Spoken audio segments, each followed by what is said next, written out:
Hello everyone, আসসালামু আলাইকুম। আম তাসলিমা মিম from exotic international. আজকে আমরা কথা বলবো আমাদের লেটেস্ট হাঙ্গেরি ভিসা রেসিপিয়েন্ট স্বাধীন ভাইয়ের সাথে। তার এই পুরো জার্নিটা কেমন ছিল সে গল্পই আজকে শুনবো।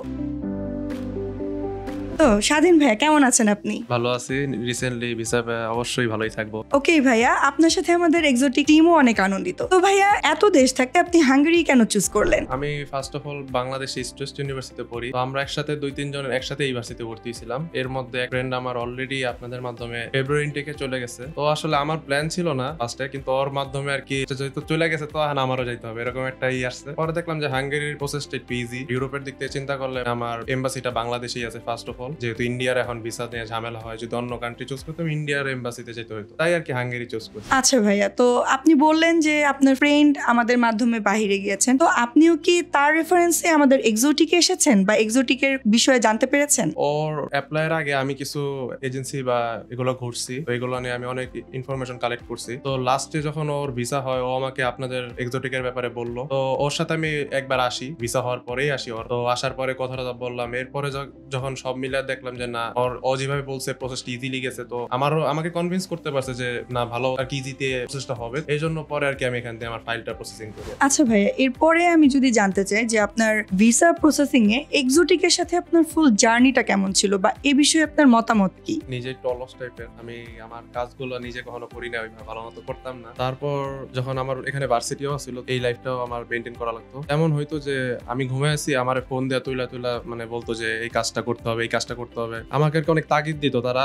ওই তাগিদে আর কি আমার কাজগুলো করা হয়েছে আলটিমেটলি। এন্ড যদি বলি যে ভিসা প্রসেস, আমার এমবাসিতে যে দাঁড়াইছি, আমার ডেটটা খুব তাড়াতাড়ি আসার কারণে আমার হাতে একদিন টাইম ছিল লাস্ট। আমি তখন ঘুরতে গেছিলাম মূলত আমার কাকার বাসায় নেত্রকোনা। ওখানে যাওয়ার টাইমে আমার ডেটটা আসে এবং আমার ডকুমেন্ট তখন অনেক কিছু বাকি ছিল। এগুলো সব সাইফুল আঙ্কেল আর মাসুদ আঙ্কেল ওনারা মিলা আমার মানে এই কাগজগুলো অর্গানাইজ করে এবং আলটিমেটলি মানে আমি একদিনের মাথায় ওই কাগজগুলো আমি এমবাসি ফেস করি আর কি। যাক, আলহামদুলিল্লাহ ভিসাটা পাইছি। তো আমার এই জার্নিটা যদি বলি আমার অনেক স্মুথলি হয়ে গেছে, কারণ আমার মানে এত এফোর্ট দেওয়া লাগে না বা কোনো কাগজের জন্য আমার এত দৌড়াদৌড়িও করা লাগে না। ওকে ভাইয়া, তো আপনার যে ভিসা প্রসেসিং বা এন্ট্রান্স এক্সামের যে বিষয়টা আছে, এগুলো আপনি ফেস করতে মেইনলি কি কি প্রবলেম ফেস করেছেন বা এক্সোটিকের মাধ্যমে এগুলো ইজি হয়েছে কিনা, এটা আমাদের অডিয়েন্সকে কি একটু শর্টলি জানাবেন? আমাদের সবারই এন্ট্রান্স এক্সাম হয়েছে ভার্সিটি, যারা হাঙ্গেরিতে অ্যাপ্লাই করছি দেখছি। তো এখানে এক্সামের ক্ষেত্রে যদি বলি, এখানে অনেক সাপোর্ট পাইছি, কারণ আমার এক্সামে ফুল মার্কই আসছে পর, যার কারণে এবং এন্ট্রান্স এক্সামটা তো কোনো হ্যাসেলই হয়নি। দেন এক্সামের পরে আমার কাজ বলতে কি ছিল যে আমার একটা এমবাসি ডেট, ওই ডেটটাও তারা সুন্দর মতো ম্যানেজ করে দিছে আমাকে।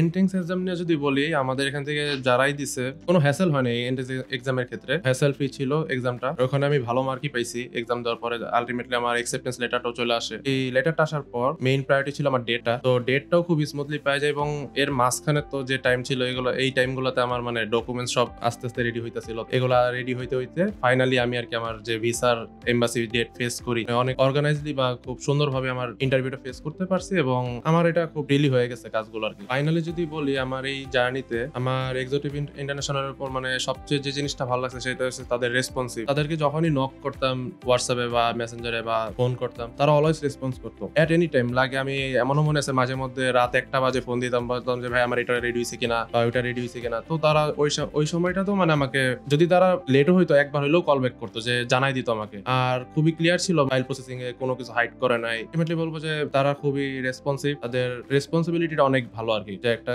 দায়িত্ব নিছে ওইটা সুন্দরভাবে তারা প্রসেস করতে পারছে। আলটিমেটলি এই জন্য আমার জার্নিটা খুব ইজি হয়েছে। ওভারঅল তাদের রেসপন্সিবিলিটিটা আমার মানে খুব ভালো লাগছে, তো যার কারণে আমার এই জার্নিটা খুব ইজিলি হয়ে গেছে আর কি। ওকে ভাইয়া, যেহেতু আপনি বললেন যে আসলে এক্সোটিক ইন্টারন্যাশনাল আপনাকে খুব সুন্দরভাবে সাপোর্ট দিয়েছে বা যখন আপনি চেয়েছেন তখন আপনি সাপোর্ট গুলো পেয়েছেন, তো এটা শুনে আমাদের ভালো লাগলো। আমরা এক্সোটিক টিমও অনেক খুশি। কিন্তু ভাইয়া, আপনি পুরো জার্নিটাতে, আপনার এই ভিসা প্রসেসিং এর পুরো জার্নিটাতে এমন কোনো হ্যাসেল কি ফেস করেছেন বা কোনো একটা কিছু আপনাকে খুব বেশি প্যানিক করেছে, এরকম কোনো ঘটনা যদি থাকে আমাদের অডিয়েন্সের সাথে একটু শেয়ার করবেন? যেটা বলতেছিলাম যে আমার ইন্টারভিউ ডেট আসছে খুব তাড়াতাড়ি বলতে আমার মানে ফ্রাইডেতে আমি আলটিমেটলি নেত্রকোনা আমার কাকার বাসায় ঘুরতে যখন যাই, তখন মানে আমি 100 কিলোমিটার রাস্তা পার হয়েছি। তারপরে আমার ডেটটা আসছে, যে আমার মেইল আসছে যে আমার ইন্টারভিউ হইতেছে সোমবার। তো আমার হাতে টাইম ছিল মাত্র একদিন, রবিবার। আমার ওই ডকুমেন্ট গুলো তোলার পরে আমার হাতে টাইমও ছিল মাত্র 4-5 ঘন্টা। তো আমার অনেকগুলো কাগজ রেডি হওয়া বাকি ছিল। এই কাগজগুলো গোছানোর ক্ষেত্রে সাইফুল আঙ্কেল অনেক চেষ্টা করছে এবং আমার মনে আছে আমি ওই দিন এখানে প্রায় রাত 12টা পর্যন্ত ছিলাম। তো যে পর্যন্ত আমার কাগজ রেডি না হয়েছে সে পর্যন্ত আমিও ছিলাম, আঙ্কেলও আমাকে খুব সাহায্য করছে এই ক্ষেত্রে,